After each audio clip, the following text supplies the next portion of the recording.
राजस्थान के एक सूखे और धूल भरे गांव में राहुल सिंह पैदा हुआ। उसका घर मिट्टी और गोबर से बना था। छत से धूप छनकर अंदर गिरती थी। पिता की मौत वह बचपन में ही देख चुका था।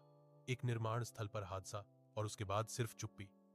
घर में अब सिर्फ वह और उसकी मां सविता थे। सविता दूसरों के घरों में कपड़े धोती थी।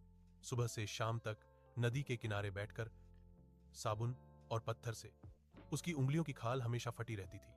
फिर एक साल बारिश के बाद वह बीमार पड़ गई।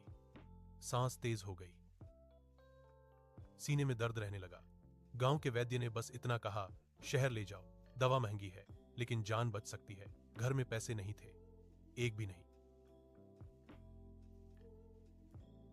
राहुल गांव के सबसे बड़े मकान के सामने खड़ा हुआ। वहां फैक्ट्री का मालिक विक्रम मल्होत्रा रहता था। बड़ा फाटक, अंदर संगमरमर का आंगन, छत से घूमता पंखा।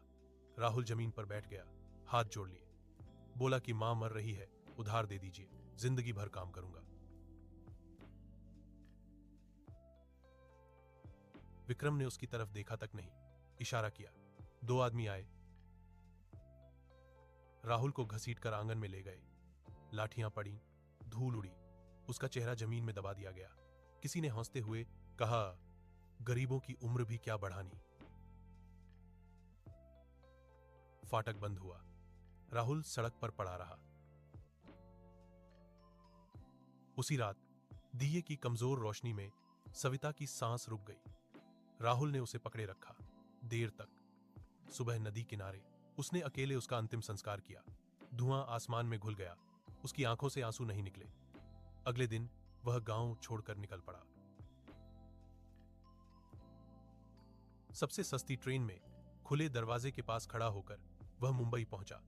शहर पहले से जाग रहा था। शोर, भीड़, बदबू और उम्मीद, सब एक साथ।